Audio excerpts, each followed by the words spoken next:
Tiago. Como eu dizia, o importante é que você receba esse programa com fé, esperança e amor. Tá?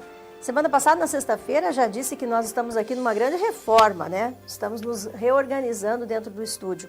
E algumas coisas às vezes acontecem. Mas o mais importante é que eu tenho certeza que você está junto conosco e juntos nós vamos fazer um programa hoje diferente, um programa muito abençoado, que eu quero que alcance a sua vida, a sua história de vida, e sua casa, sua família, enfim, e que traga para todos nós uma força interior, porque o que nós precisamos é algo que vem de dentro de nós para fora. Nós não precisamos ganhar as coisas aqui fora, externamente.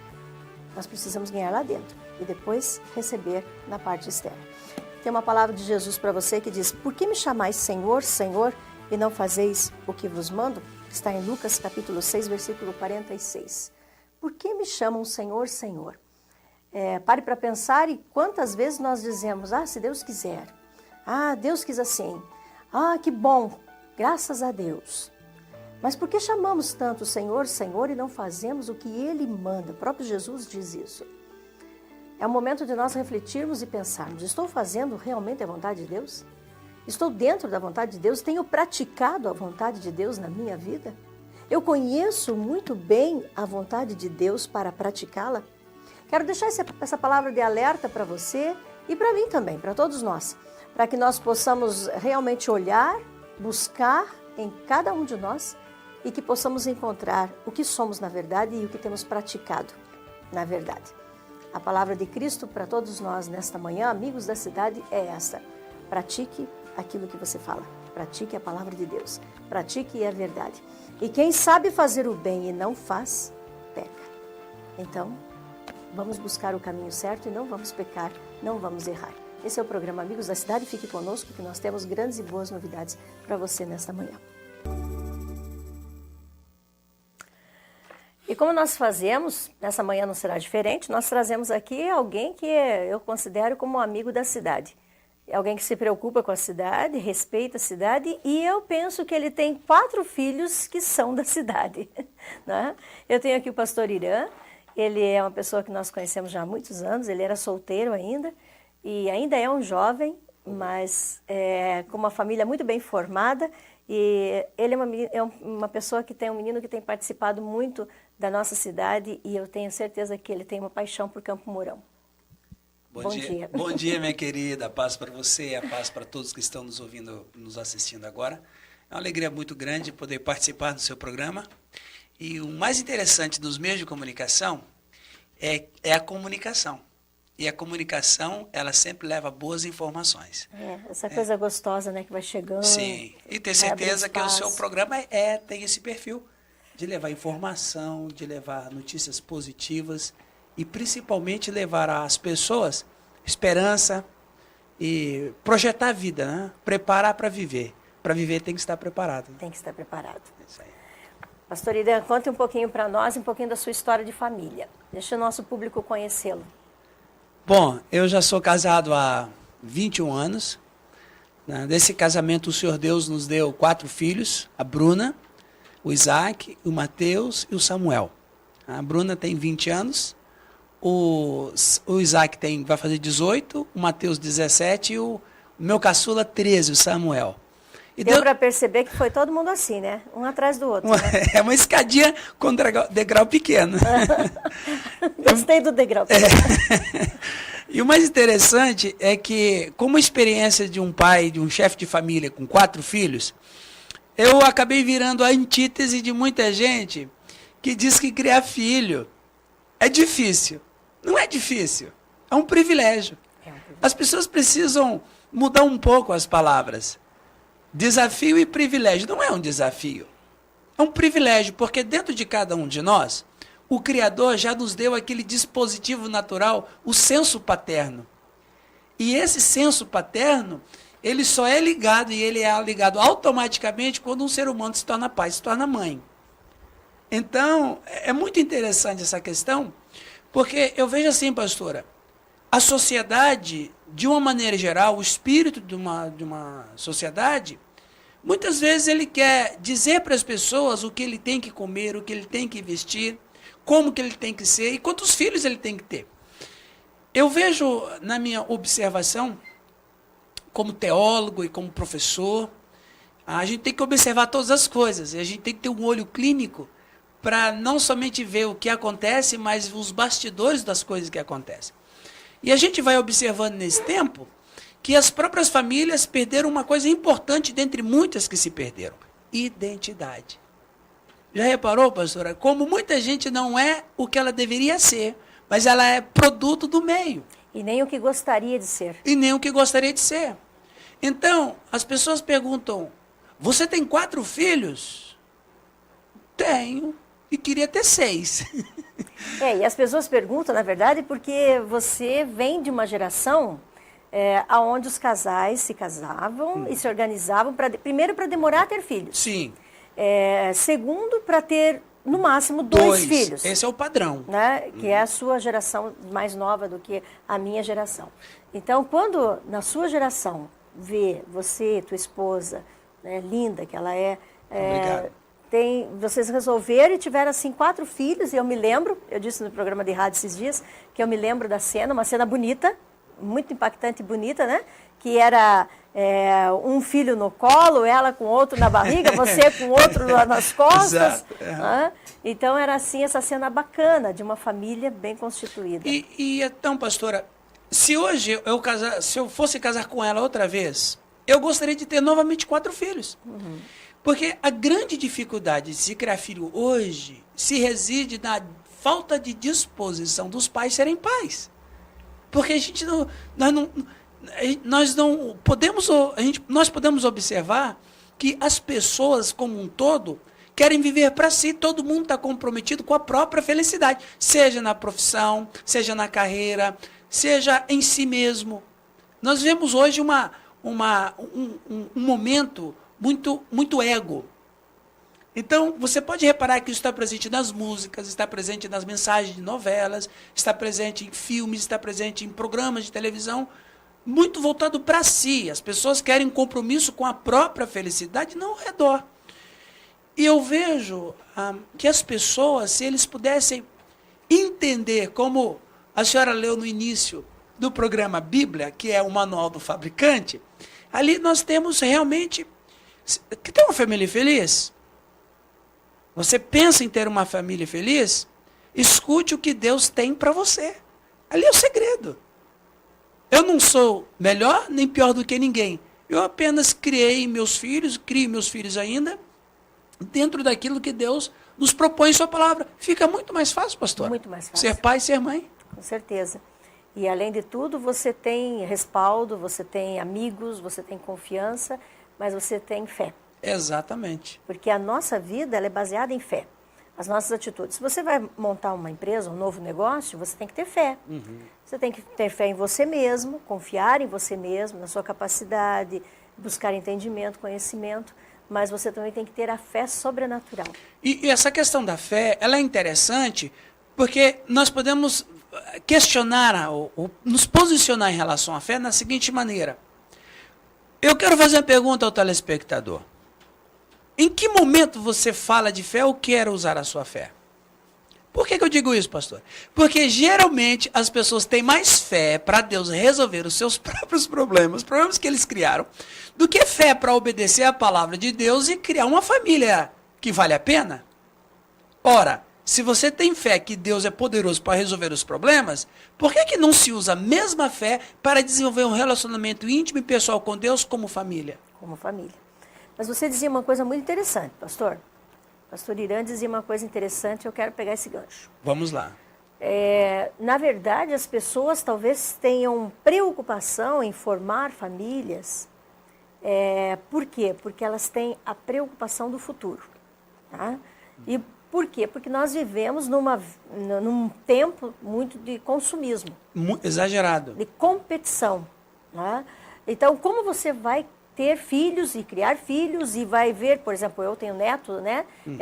Ver minha filha tendo filhos e filhos pensando no consumismo. Talvez as pessoas pensem assim. Porque é algo que vai acrescentando dia a dia aquele consumismo. Uhum. E o que nos leva a isso?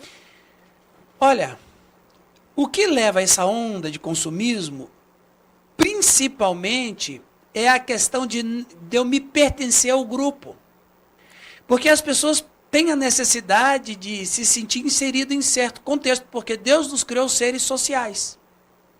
Se Deus quisesse criar, se Deus não quisesse que as pessoas vivessem em sociedade, Ele não daria aquela ordem maravilhosa, multiplicar e encher a terra. Quando Deus deu essa ordem, automaticamente está inserido nessa ordem contexto social. Então, todos nós precisamos nos sentir pertencentes a um grupo.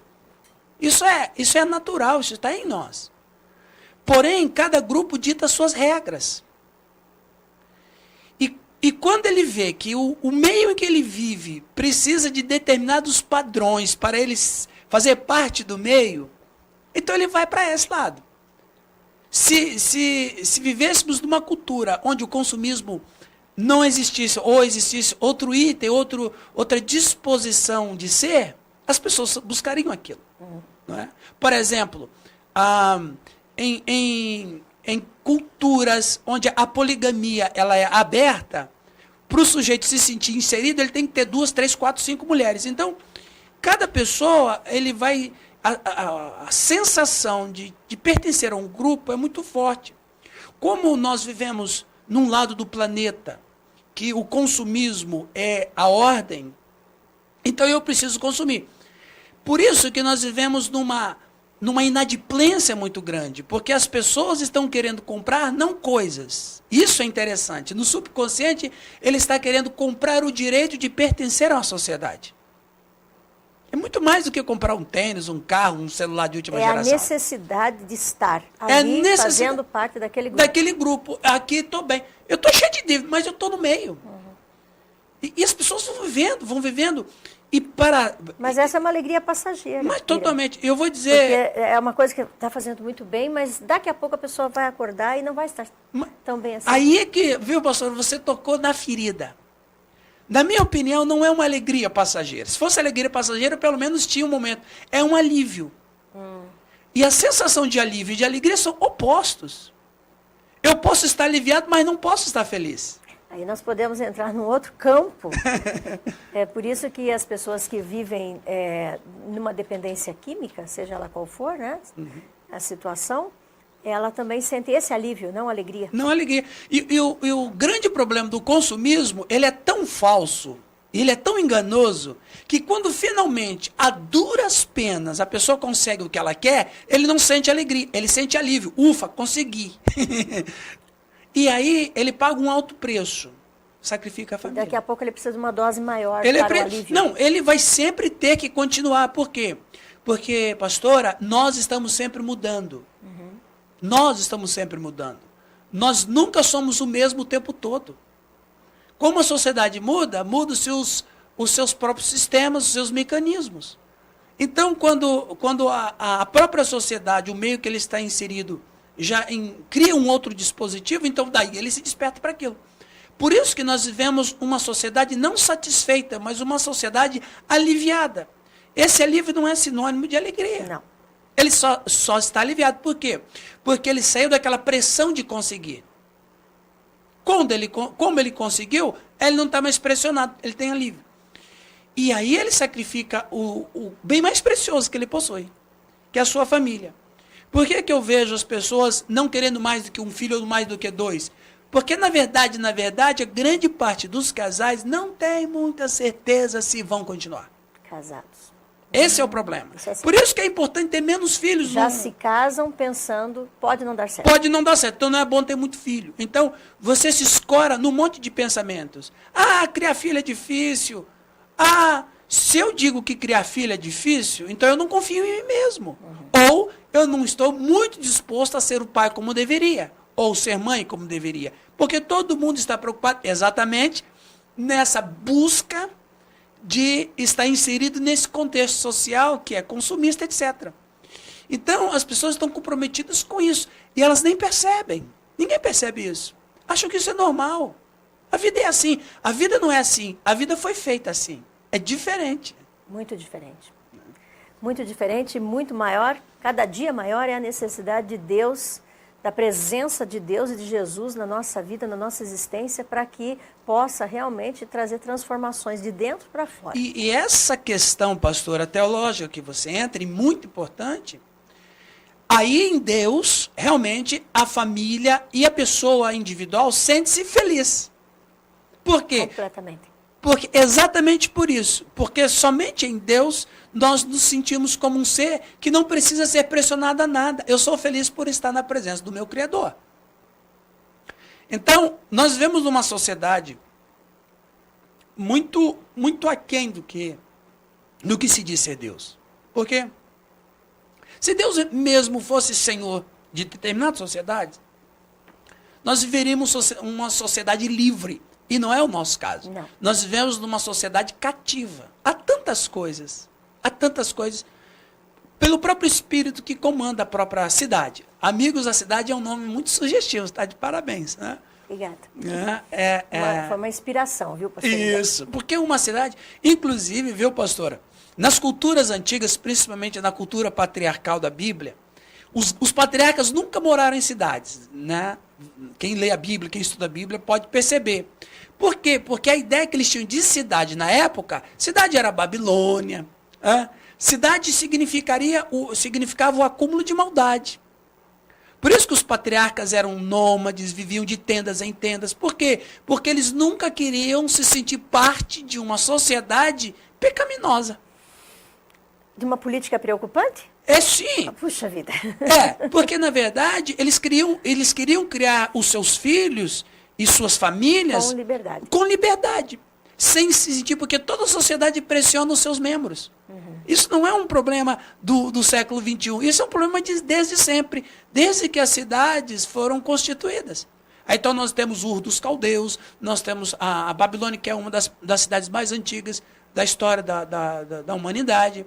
Então os patriarcas bíblicos nunca, inclusive teve um patriarca, ele não é famoso, ele não faz parte das celebridades. Porque a Bíblia também tem as suas celebridades, né? Mas teve um homem chamado Recabe. E ele deu 3 ordens para sua família e os filhos dos filhos e os filhos dos filhos. Ele deu 3 ordens. E uma das ordens que Recabe deu era que nenhum dos membros de sua família morasse em cidades. Mas sabe, quando a palavra de Deus invade uma cidade, e eram cidades que estavam longe da presença de Deus, eram cidades que viviam grandes expressões religiosas e culticas aos deuses pagãos. Né? Agora, graças ao próprio Deus, que podemos viver numa sociedade e numa cidade cristã mesmo. Cristã de fato. A senhora bem leu a Bíblia aqui. A importância de praticar aquilo que está na palavra. É difícil? Não é. Basta querer. Deus não ia dar nenhuma ordem que fosse impossível para a gente cumprir. Não. E existe uma outra situação também. Aquele que sabe fazer o bem e não a pratica, peca. E então, só para concluir, conclua. Perdão, só para não ficar meio alquebrado. Então, famílias formam cidades. Famílias constituem uma cidade. E quando as famílias de uma cidade são famílias comprometidas com o bem maior,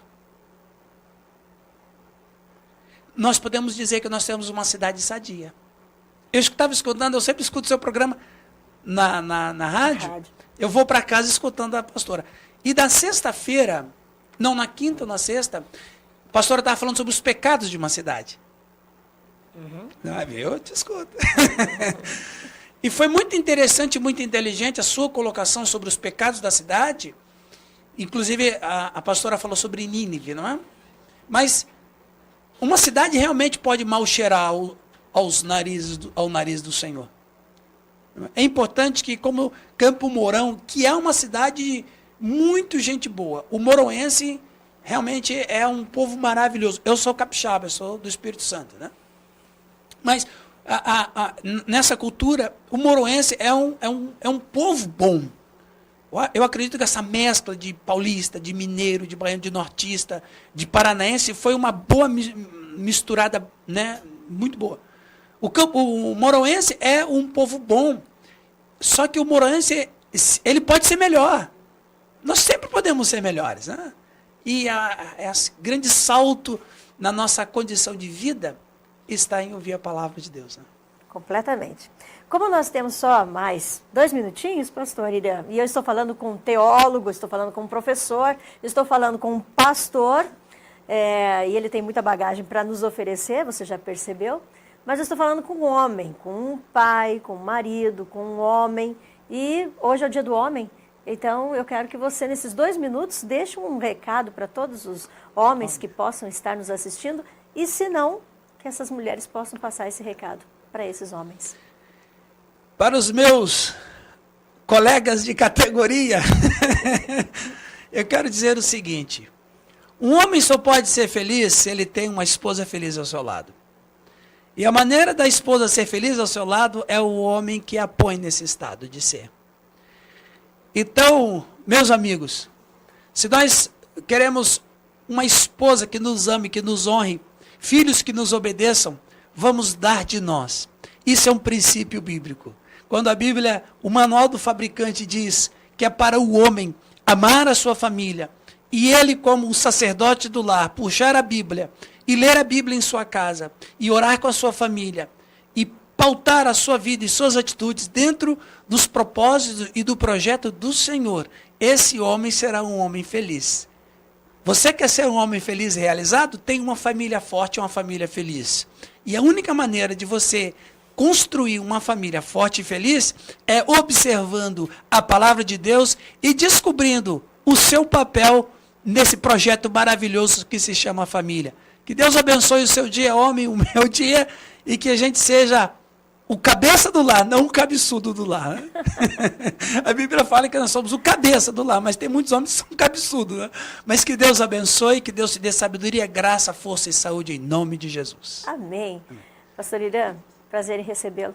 Deus te abençoe. Amém, querido. Que seja a primeira de muitas vezes. Amém. Estarei sempre à disposição, pastor. Obrigada. Nada, obrigada querido. mesmo, tá? Obrigada por te conhecer, obrigada por ser você quem você é, obrigada por você ter voltado para Campo Mourão. Muita alegria. É muito bom ter você de volta.